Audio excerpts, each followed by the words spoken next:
మిత్రులారా, దీనిలో ప్రకృతి గొప్పతనం, ప్రకృతి డిజైనింగ్, రాయి లోపల టైఅప్ అయ్యి రాయిని ఫ్రెండ్షిప్ చేసుకొని ఈ చెట్టు అంత ఎదిగింది.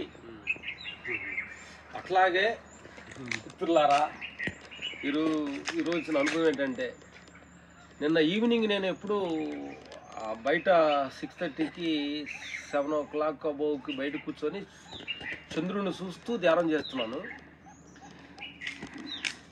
నిన్న పౌర్ణమి కారణం లేట్ అయిన కారణంగా కొంచెం నేను కూర్చున్న సమయానికి చంద్రుడు రాలా. అరే చంద్రుడు రాలేదే అని చెప్పి అనుకొని చిన్న ఫీల్ అయిపోయి అలాగే ధ్యానం చేస్తూ కూర్చున్నాను.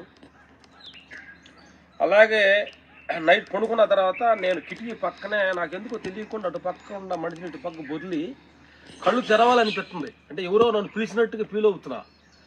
ఎందుకు నన్ను ఇప్పుడు ఎవరు పిలుస్తున్నారని అలా కళ్ళు తెరిచి చూస్తే ఎదురుగా చంద్రుడు కిటికీలో నుంచి అప్పుడే బాలుగా వస్తున్నాడు. అంటే ఆ స్పర్శ నాకు తగులుతుంది. మిత్రులారా, ఇష్యూ ఏంటంటే ప్రకృతితోటి మనం మమిక్యమయ్యి ప్రకృతితోటి మనం ఆ ఫీలింగ్స్ని షేర్ చేసుకుంటానంటే, ఆ చంద్రుడు ఎట్లా అయితే నన్ను నిద్ర లేపి నన్ను చూడు అని ఎలాగా నన్ను వార్నింగ్ ఇచ్చాడో అలా చంద్రుడిని చూస్తూ అలా పడుకున్నాను నేను. నాకు చాలా అద్భుతమైన ఎక్స్పీరియన్స్, అద్భుతమైన నేచర్లో కూడా పంచిపోతాలు కూడా అనంతమైన శక్తి మనిషికి ఉందన్న సంగతి నేను బాగా క్లియర్గా అర్థమైంది. కాబట్టి మీరు ప్రకృతితో మమిక్యమయ్యి ప్రకృతితో మాట్లాడుతూ జీవితాన్ని గడిపితే ఆ ఆనందమే ఆనందం అనేది మా అనుభవం చెప్తుంది కదా. ఈ రాయికి టైఅప్ అయ్యి రాయిని సపోర్ట్ తీసుకొని ఈ చెట్టు ఇంతగా ఎదిగింది. చాలామంది మనం ఏమంటామంటే,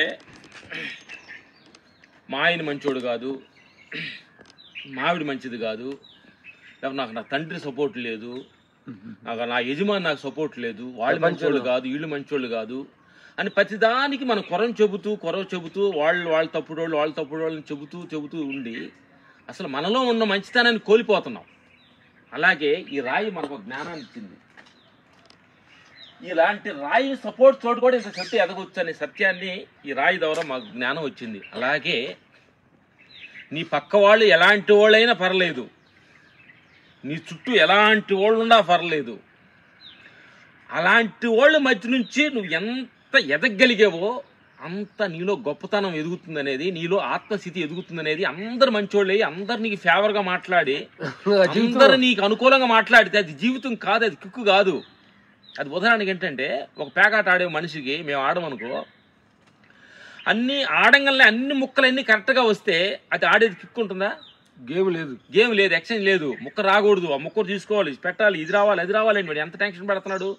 అలాగే జీవితం అనేది కూడా అన్ని నువ్వు అనుకున్నాయన్నీ కరెక్ట్గా జరిగితే దానిలో కిక్కు లేదు. నా మిత్రులారా, కొన్ని జరగకూడదు, కొన్ని ఇబ్బంది పెట్టాలి, అది ఎదురు చూడాలి, వాళ్ళు ఇబ్బంది పెట్టాలి, దానిలో నుంచి నువ్వు ఎలా రాణించాలి, ఎన్ని ఇదనేది ఒక జీవితం అనేది ఒక కిక్కు.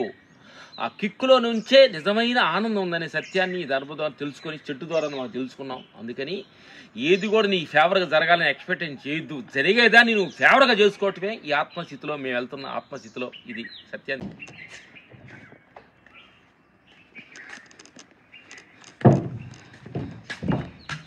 ఇక్కడ అద్భుతమైన డిజైనింగ్ మిత్రులారా, మనిషి మనలో ఉన్న అనంతమైన ఒక చైతన్యం, అంటే ఒక బంగారం, ముడి బంగారం మనలో ఒక చైతన్యం నిరంతరం చూస్తానికి మాట్లాడటానికి ఒక చైతన్యం మనలో క్రియేట్ అవుతుంది కదా. ఆ చైతన్యంతో ఎంత అందమైన డిజైనింగ్ చేశారు చూడిది. కాబట్టి మన లోపట అలాగే భగవంతుడైన చైతన్యంతో ఈ అందమైన ఈ దేహాన్ని నిర్మించాడు. ఎలాగా? దాని ఏంటంటే, ఒక తల్లి కడుపు లోపల ఈ గోళ్ళు ఉండయా, ఈ వెంట్రుకలు ఉండయా, ఈ పళ్ళు ఉండయా, ఈ ఎముకలు ఉండయా, ఏమీ లేవు. అలాంటి గర్భం లోపల అన్ని తయారయ్యే ఒక ఎనర్జీ శక్తి భగవంతుడు ఇచ్చాడా లేదా? అంటే భగవంతుడు ఇన్ని క్వాలిటీస్ మనకి ఇన్ని ఉపయోగాలు డిజైన్ చేస్తున్నా కానీ అసలు భగవంతుడు అంటే ఏంటి, ఆ శక్తి ఏంటి, అసలు తండ్రి కడుపు లోపల ఈ హృదయం ఉందా, హార్ట్ ఉందా, ఈ కిడ్నీస్ ఉండయా, ఈ బ్రెయిన్ ఉందా, ఈ కళ్ళు ఉండయా, ఎన్ని లోపల తయారైనాయి కదా ఇవన్నీ.